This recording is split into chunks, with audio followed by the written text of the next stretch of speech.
Você aí gosta de nóia? Eu imagino que não, porque eu odeio. Se você compartilha do mesmo sentimento que eu tenho certeza que você vai ficar revoltado. Porque se você é empregado, você pode ser obrigado a trabalhar com ex-presidiários, com vagabundo, com nóia. E pior, se você é patrão, você vai ter que contratá-los. Parece maluquice, mas a nossa justiça acabou de criar a cota para vagabundo.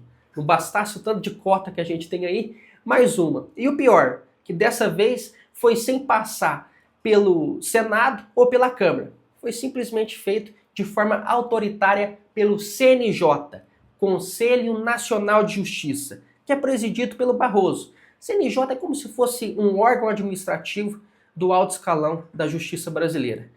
Eu peguei esse projeto que eles criaram aqui, o Pena Justa, que foi o nome dado para mais de 300 metas que o governo federal vai colocar goela abaixo dos governadores. Li uma parte aqui dos projetos, separei as principais metas, que são as mais horrorosas, as que chamam mais atenção. Eu vou destrinchar algumas delas aqui e mostrar pelo menos 5 pontos que mostram por que essa bizarrice aqui não faz sentido nenhum. O primeiro ponto que eu separei aqui é o que eu citei no começo do vídeo. E ao meu ver, é o que tem a maior probabilidade de te afetar de forma negativa diretamente. Que é o fato de você ter que dividir o seu espaço de trabalho ou ter que contratar um ex-detento. Isso porque uma das principais metas do CNJ, e que o Barroso tirou daquele lugar, é que 60% dos contratos públicos em 3 anos, então vai escalonando, 20, 40, 60, eu vou colocar aí na tela.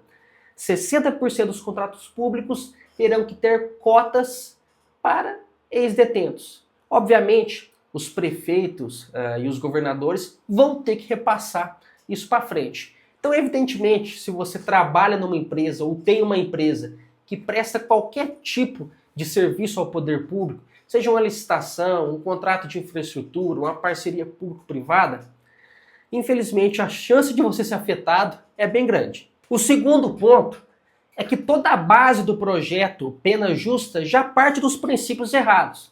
Porque parte do princípio que no Brasil você tem um hiperencarceramento, que a gente tem uma população carcerária muito grande, que por si só é mentira. O Brasil tem cerca de 500 mil detentos, meio milhão. Se você for pegar o número bruto, e até muitos esquerdistas utilizam esse número bruto, eles vão dizer, o Brasil tem a terceira maior população carcerária do mundo, só perde para os Estados Unidos e para a China, salvo engano. Mas é claro, porque o Brasil é um dos países mais populosos. O Brasil é o 7º país mais populoso do mundo. E a gente só tem um número tão alto, né, uma colocação tão alta, terceira colocação, porque países que são mais populosos muitas vezes estão em situações semelhantes ou piores que a do Brasil, como é o caso da Nigéria, do Paquistão, da Índia e da Indonésia.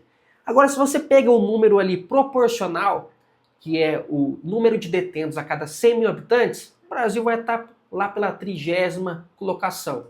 O que ainda assim é pouco, porque o fato de você ter muitos detentos nem sempre é uma coisa ruim. Porque se tem muitos crimes acontecendo no seu país, é óbvio que você vai ter mais detentos. No país que a gente vive, o sistema de incentivos para você cometer um crime é muito maior. Eu peguei aqui o dado dos homicídios. O homicídio é o pior tipo de crime que existe. Porque é quando o bandido ali se sujeitou a chegar no grau máximo, que é tirar a vida de uma pessoa para poder subtrair algum bem, para poder conseguir alguma vantagem. E no pior tipo de crime aqui no Brasil, que é o homicídio, a gente tem uma taxa de resolução de 8 a 10%. Se você sair na rua hoje, matar uma pessoa, a cada 10 vezes ali, talvez você seja pego uma vez, pela média ali, pela estatística. Só a número de curiosidade, se você abrir uma empresa hoje no Brasil, a chance dela fechar nos próximos 5 anos é de cerca de 80%. Então, pela estatística, aí é melhor você roubar do que você trabalhar de forma honesta. O terceiro ponto é a descriminalização de pequenos furtos. Esse cara aí, ele roubou só um doce ali na Americanas, só um iPhonezinho, só uma Hondinha 160, só um carro. E aí vai escalando.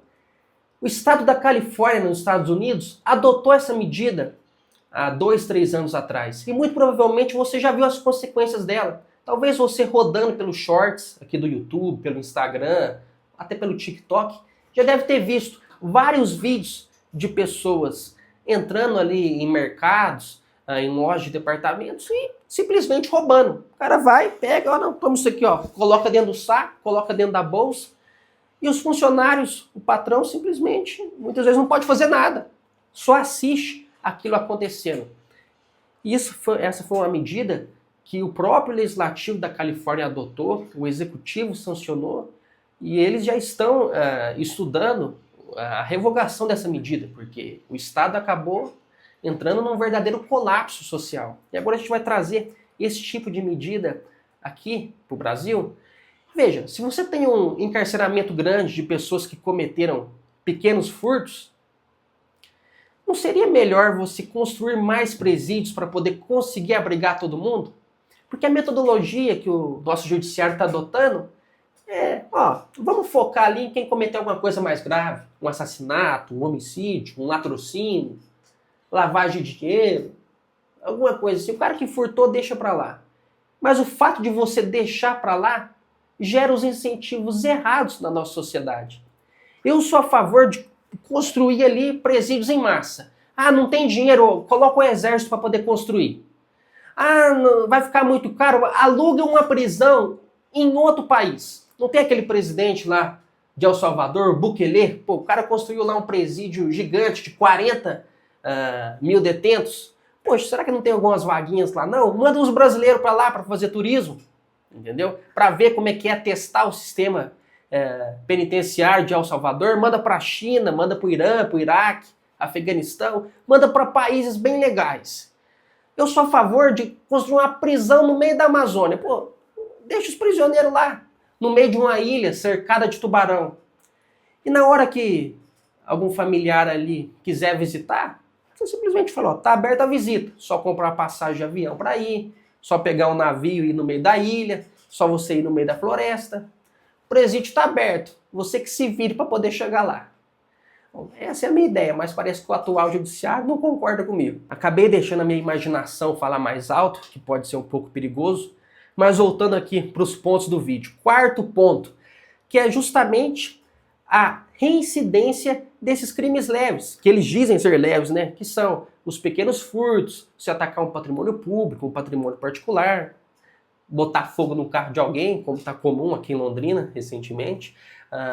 Então, ao invés de você ir diretamente para o regime fechado, pegar cana, como a gente popularmente diz, você iria direto para prisão domiciliar e não fazer aquela progressão que começa no regime fechado, que eu já sou contra, né? Você começa no regime fechado, depois você vai para o semiaberto, aberto, até que você vai para domiciliar, que é basicamente, dependendo da gravidade do crime, a tornozeleira ela tem uma geolocalização, a polícia monitora, então você coloca, ó, aqui é a casa do preso. Então ele só pode ficar dentro da casa dele, ou pode frequentar o bairro, o quarteirão, ó, tem um raio de distância aqui de 1 km, 2 km. Então você já vai afrouxar as regras, não colocando o cara diretamente em cana, deixando em prisão domiciliar. Você ficar preso dentro de casa já não é uma prisão. E piora, porque eles querem mudar os limites territoriais para todo o território nacional. Então, poxa, não vai fazer diferença o cara tá preso ou não. Porque basicamente a única coisa que o cara não pode fazer é umas comprinhas ali no Paraguai, é em Foz do Iguaçu, é em Ponta Porã. Aí ele não pode.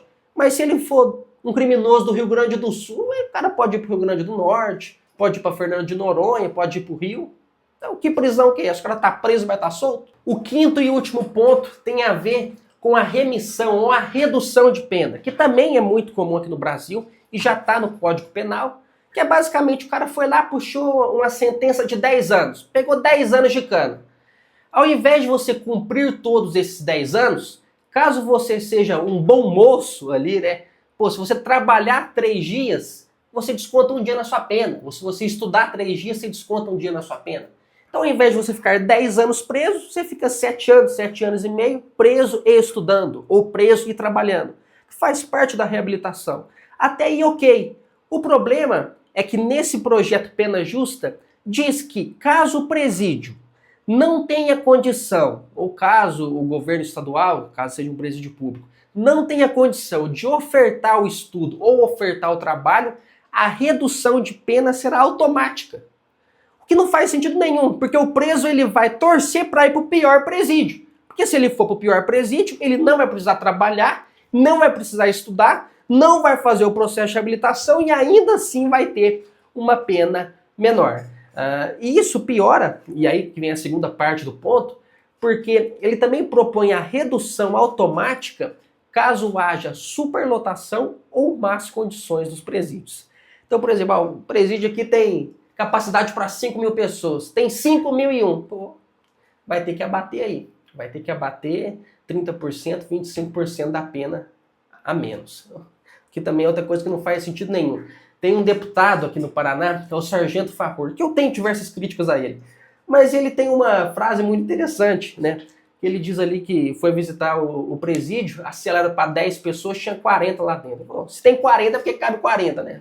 Eu sou adepto dessa teoria aí. E ele também, né, como eu disse, caso haja más condições de infraestrutura, quem vai avaliar essas más condições? Porque se for um governo de esquerda, uma ONG esquerdista, como a gente teve aí a ONG da Dama do Tráfico, que é do Comando Vermelho do Pará, se eu não me engano, sendo convidada pelo próprio Ministério da Justiça, que ajudou a fazer esse programa, pô, se essas ONGs avaliarem o que é má condição ou não, tudo vai ser má condição. Então você vai ter redução ou remissão de pena para tudo. Mais uma vez, um incentivo ou um desincentivo errado que a gente está colocando na nossa sociedade. Bom, sei que as notícias não são boas, mas espero que você tenha gostado do vídeo, tenha gostado do formato. Eu quero fazer mais vídeos longos. Se você quer me incentivar, eu peço para você deixar o like, compartilhar o vídeo, se inscrever no canal. E o meu Instagram é bertolucci.br. Valeu!